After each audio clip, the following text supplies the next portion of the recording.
Namaste. Woke up this morning with,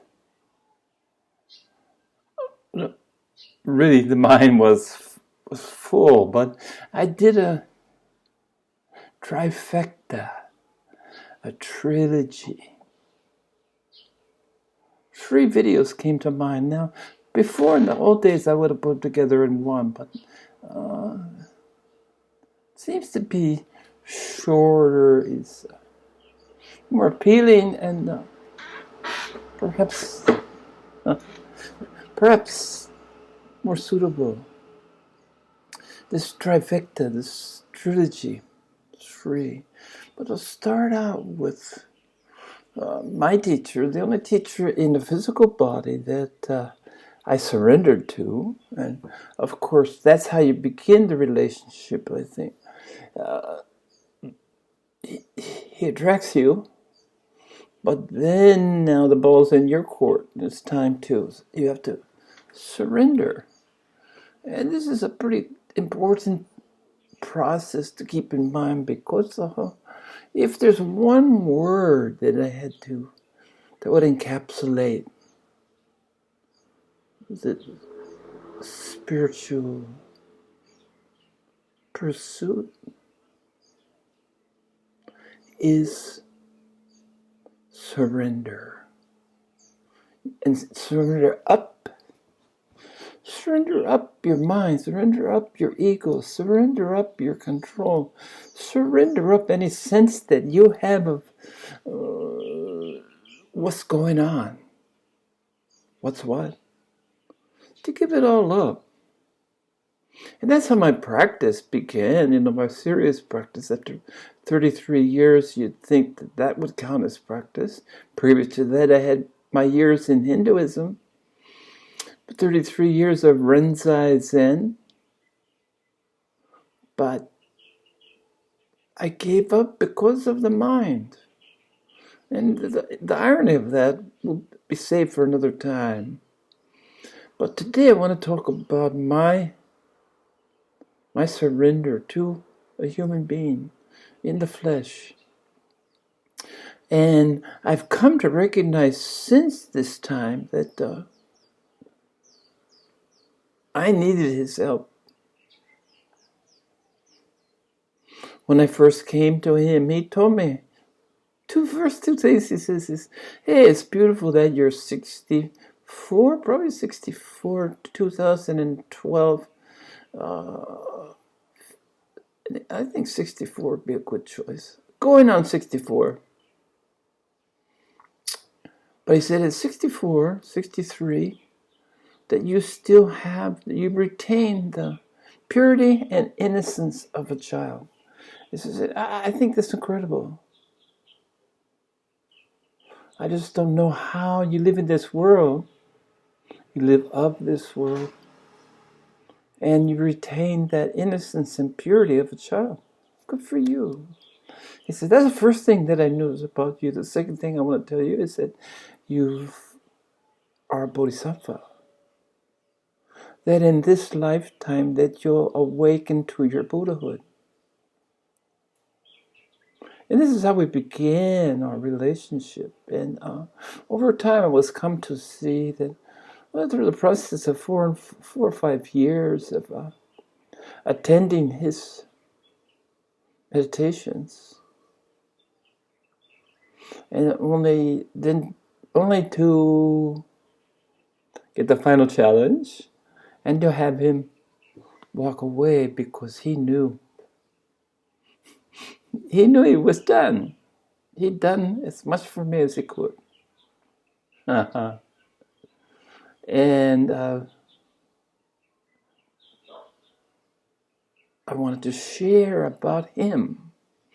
Now, I never have known how to categorize him, because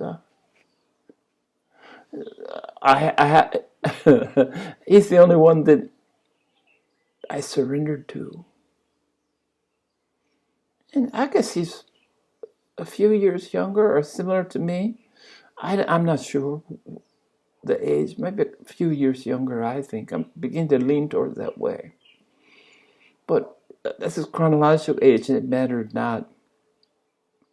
But I thought long and hard of him because he was nothing except without controversy. And it reminds me of Rajneesh or Osho.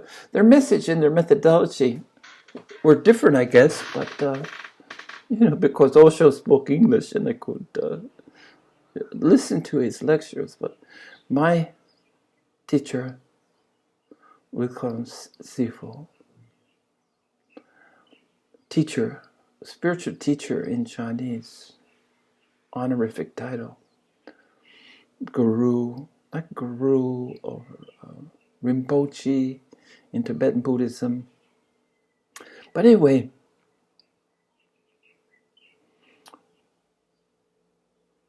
I woke up in the start this morning because it was a kind of, it didn't unfold exactly in the order that I'm going to present it to you, but I think chronologically and in the sense of my own evolution, I think we should keep it on this time frame. So I came to him at a low point. I would say in a low point in that I had already battled my demons. Sirius, the three-headed dog, attacked me, and this was how I experienced the death of the ego. I fought tooth and nail with this Cepheus, three-headed dog of Greek mythology, bright red eyes, looked like a Great Dane on steroids, and just remember, his head was his three heads could look into my eyes. Yet I attacked him fearlessly and practically naked. I was wearing swim shorts, no shirt, no shoes. So, for all intents and purposes, modestly naked. And we did battle. And I remember I saw him quite a distance away and I charged. I just charged him. And maybe this represented several things. It represented several things. It said, since I had walked away from Rinzai Zen, just before I was going to be ordained as a monk, the day before, in fact, I chose not to. And we parted ways amicably. And they understood. They understood that pretty big choice. And it just wasn't right for me, wasn't correct. So then I went through a process, and then I gave up. And this is symbolism and symbolic was the leaving of the Rinzai temple in Japan. Was this giving up? I came into this discipline to silence my mind. And I failed miserably. The monkey mind has always been there. The different layers of the mind. The physical body has layers. The etherical body has layers. And the mind has layers. And the monkey mind I learned after I left the order, I learned to tone it down a little bit, because I still struggle with this, even though I wasn't doing the rigorous sitting and the pursuit of martial arts in my Zen walking and going to an organization and participating. I'd given that up. But I still was puzzled because I sought clarity. And it was somewhere along the line that I started looking at the word. Okay, well, if this mental clarity is what I assumed it meant, it's assumed that I wanted, was to think crystal clear, like looking through a well or a pond and seeing through 20 or 30 feet of water and see what's on the bottom. This is clear thinking, and I was always a fuzzy thinker, a busy thinker, but fuzzy in the sense that it was kind of, can't put my fingers on it, slippery. Anyway, one day I have these epiphanies, and usually come sleeping, and behind me, right here behind me, is where I sleep. I always come up with things in my sleep, and this morning it got me up early before 5 because my mind was so full. And I was thinking about my teacher, and the word rogue came to me. He was a rogue in several senses. In a rogue in the classical sense of someone that goes against the grain, someone that goes their own way, someone, has there's a myriad of layers of this word rogue. But rogue best described, this is a word that I finally came up for after all these years since 2011 or early 2012, when I first was introduced and able to meet him. Only until this morning did I have the right word, rogue. And interesting, he was all about the color purple. Everybody wore purple. We all had to wear purple. And of course, I didn't want to wear a uniform. I had already decided not to take the robes of a monk. Yet here I was in a group that it wasn't a robe, but it was a purple t-shirt all the same, which never liked uniforms. So we started off, but I thought it was kind of cool, the Chinese character and the whole thing. But the color was really nice. But now I came to understand what this was all about. When I say rogue, there's several things. Now, first, I want to start with the positive. He's probably one of the first Buddhas that made the teaching available to everyone. His goal was to make it simple enough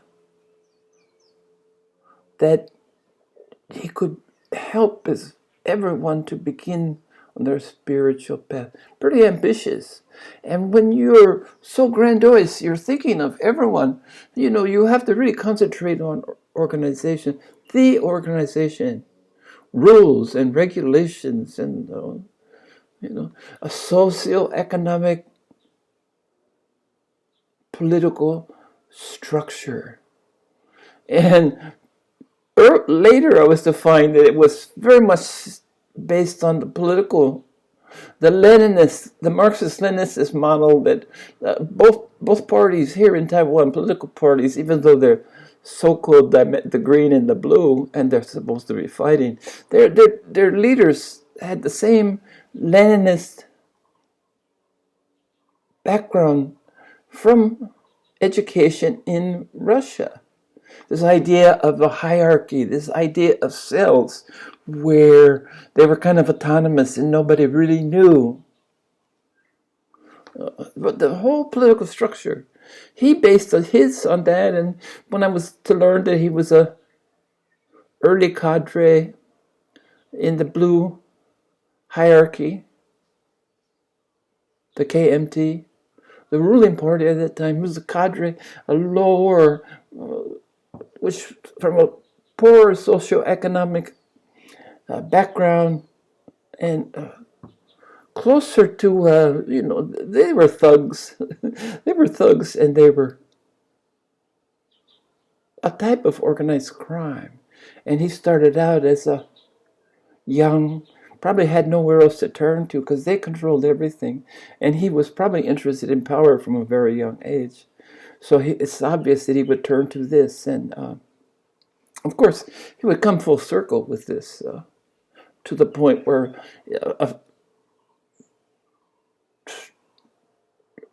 to support the opposite party, who's a female, and publicly speak out and say, vote for this green, the opposite of his blue, the DPP. Vote for this woman president. Encouraged all his acolytes, all his followers, which at that time probably was about 150,000 people. But structurally, in all ways, he was about organization, hierarchical, unquestionable rule at the top, to be revered, to be respected. Everybody would bow to him. Gan Sifu, Santan Sifu. And the regalia of this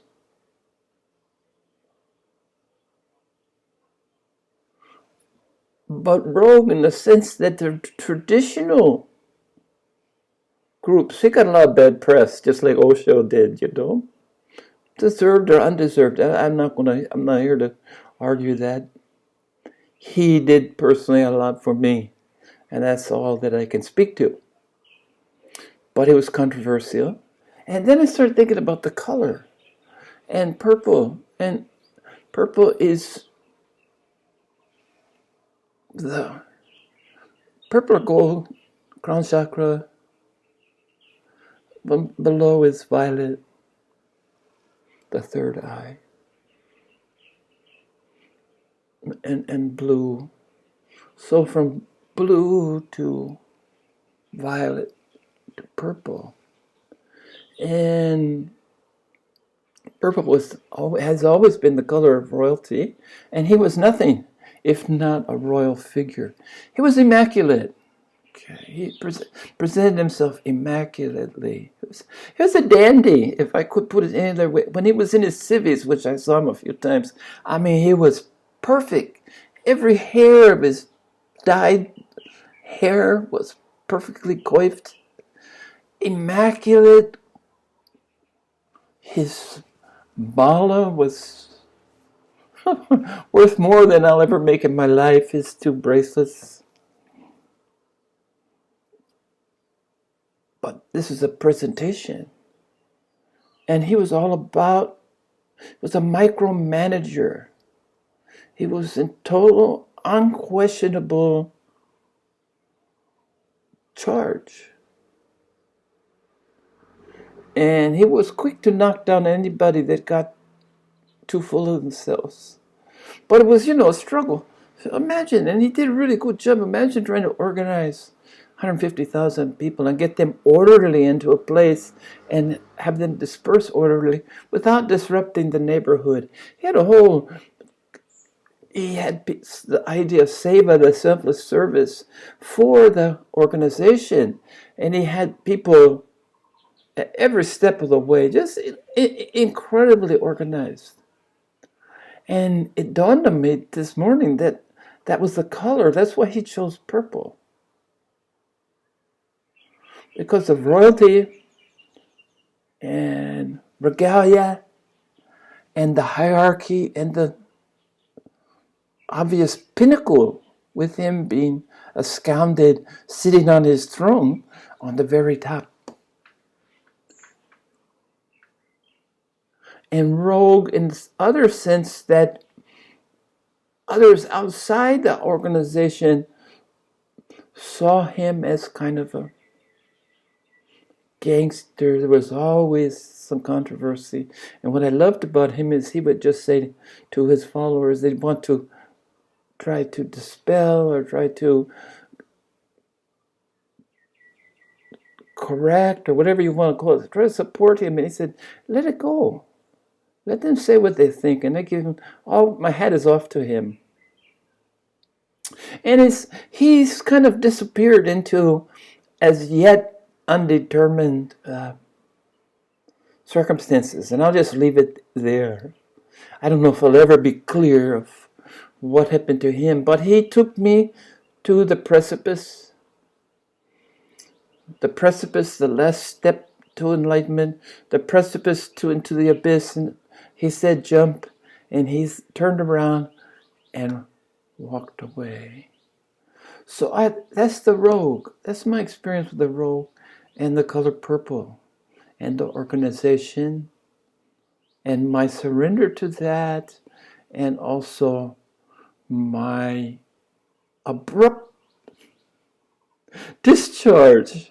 I mean, literally turned his back on me and walked away because his job was done.